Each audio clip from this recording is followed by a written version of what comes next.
Alright guys, I think I got an absolute banger of a video here for you today. Now real quick, if you missed my last video, that was a solo build all about repair skills and incoming healing. Absolute beast when it comes to healing yourself in combat. Just amazing. But in this video, I wanted to take that heal stacking multiplicative bonus and push it to the extreme. And to do this, I needed a buddy. So I enlisted the help of B-Game here to help me reach this max potential. And what you're seeing here is him hitting me with a drone for 1 million healing. Now, just how effective can this kind of healing be? Well, it really depends on the content that you play, but in PvP, healing is pretty important. And even in legendaries, healing is pretty important. Now, I'm not going to try to blow smoke up your butt and say, like, you just can't die with this build, or you can't, lose with this team combination, because it's not true. I mean, the game's just not designed for this, stopping bullets with your face mentality. It just doesn't work very well all the time. Now, what you're going to see is obviously two inherent problems with this build. The first one being, sometimes the skills just malfunction and won't target your partner. That's basically what's going on here. His skills weren't getting me. But finally they came back and, we figured it out. Second issue is just playing like an idiot. If you're really just trying to test out the build, which is what I was doing, and standing in a room and letting enemies shoot you, yeah, it's not going to work perfectly. Alright, you still need to use some common sense when playing with this. But looking real quick at B-Game's build. 4-piece Future Initiative, 1-piece Alps, 1-piece Hanayu. Now, I asked him to use this build for a specific reason. Aside from the bonuses from Alps, the skill haste from Hanayu, what we are looking at here is Reformation on the weapon. That gives you 30% total skill repair. Looking at the chest, we've got Kinetic Momentum. That gives 60% total repair. Then we've got the backpack with Safeguard, which gives 100% total repair. So we're looking at 190% total repair on top of whatever his base healing is. And since he has repair skills in pretty much every slot possible, we are getting some massive heals just from him. Now, the reason specifically that I asked him to use Future Initiative is because obviously both of his skills are going to be tied up healing me. But I also don't want to lose that Safeguard buff, that 100%, which is really, really nice. So by him using Future Initiative, he is getting 60% of those heals returned back to him. But there's a little bit of a caveat there that I'm going to actually get into later. Now, for the skill choice, the reason I'm not running the Hive is because, it's fairly easy to max out the healing on the Hive. All right, at least you can go over the amount of armor that players can have. And really, that's not useful. So having a skill that is kind of slow, kind of has a little bit, difficulty when you're actually trying to keep the healer from taking damage and he has to constantly stay in or grab this stupid thing, that can create problems. When you're looking at the chem launcher, biggest problem with the chem launcher is as soon as you use it, it's going to disable kinetic momentum. So one heal and it's gone. And that's kind of a downer for the entire build, losing 60% of your total healing. The other reason that I don't really want to use it is because obviously it requires just so much more attention from the healer. And that's not really something I want. I don't want him to be constantly poking his head out, just aiming this thing, waiting for me to, drop health so we can shoot it. No, I want it to be more hands-free. Now, of course, the Seeker Mine does just that. It is hands-free. It is constantly going to be there as long as it's not, glitching out or malfunctioning or anything. And it's going to constantly be there as kind of like a guardian healing me. But the other reason is it's a very slow overtime heal.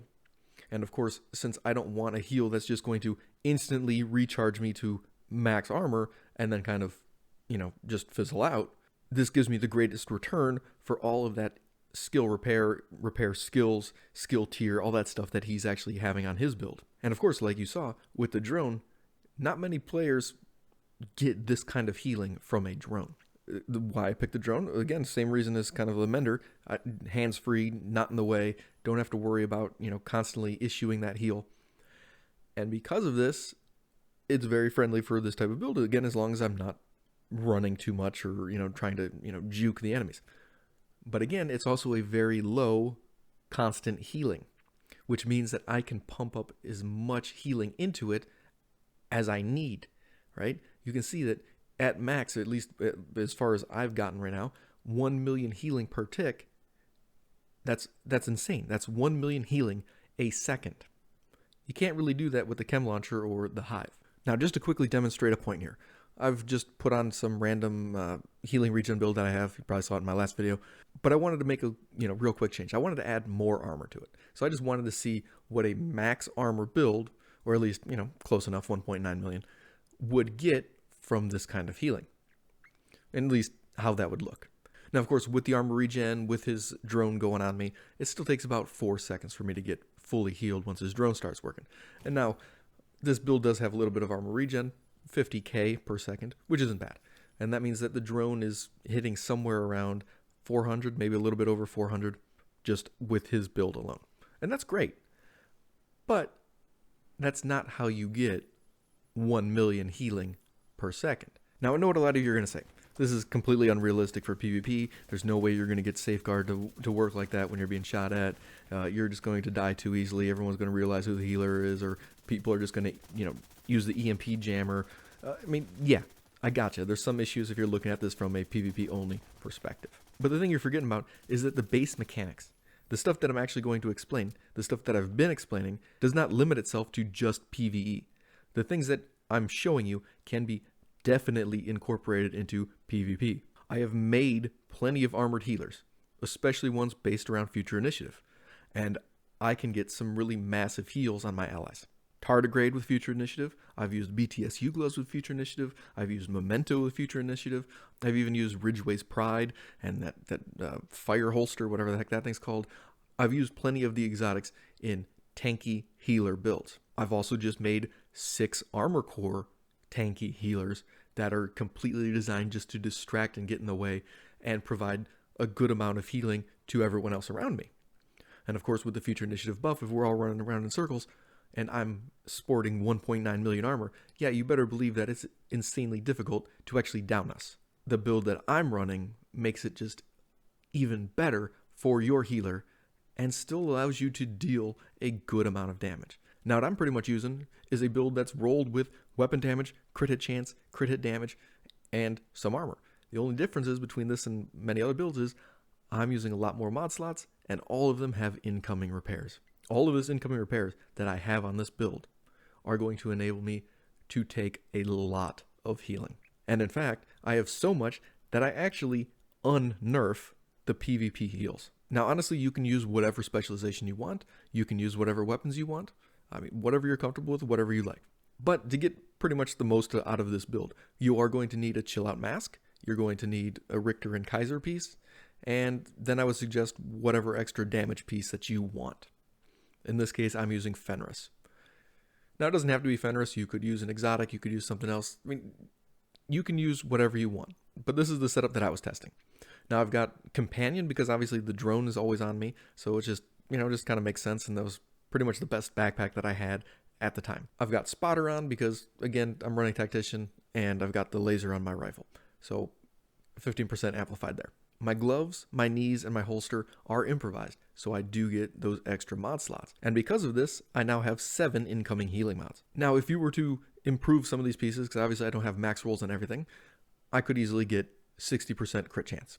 And then I have over 100% crit hit damage. So I am able to deal a nice amount of damage. But the real key in working with the healer is that I have over 140% incoming repairs. Now, let's say you had 4 different people. 2 in PvE, 2 in PvP. The 2 in PvE didn't have any incoming healing. They just had, their normal builds. They used the heal for, let's say, 100k on their Future Initiative build. That healer is going to give that person 100k healing. What's going to be returned to him if he doesn't have the backpack is 60%. So he's going to get 60k healing back. All right, that's not terrible. That's kind of what the set is designed for, to, spread some healing around. Now, in PvP, most heals are nerfed by 50%, roughly around 50%. That means that 100k is going to turn into 50k. But if in PvP, I have 100% incoming repairs, I'm going to now double that healing. So I'm going to get 100k healing, just like my PvE partners. And now you're probably thinking to yourself, okay, well, you got 100k because you're using it, but your partner's only going to be getting 60% of that base healing, which was 50k. Wrong. Once the healing goes in, the healing that comes out is actually based off of how much that person is healed for. So it's not the amount of healing that he sends in that comes back. It's the amount of healing that I get that goes back. So he's getting 60% of the healing that I get, meaning he's going to get that 60k. Now, let's say I got my incoming healing up to 150%, which I think 160 is the max, actually.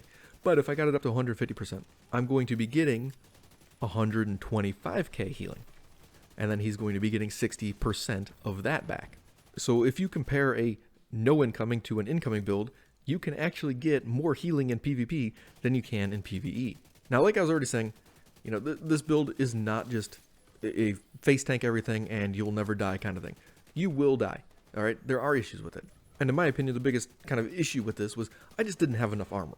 He could heal me for an absolute crap ton, but I didn't have the armor to actually get the most out of it. And because of this, I would only get, you know, maybe 100k off the second heal before I started getting shot again. And since the enemies can do some crazy burst damage, I would get brought into health. And then even if I got repaired again, you know, the next time I got broken down, it would be going into health again. And, you know, that kind of process would continue repeating.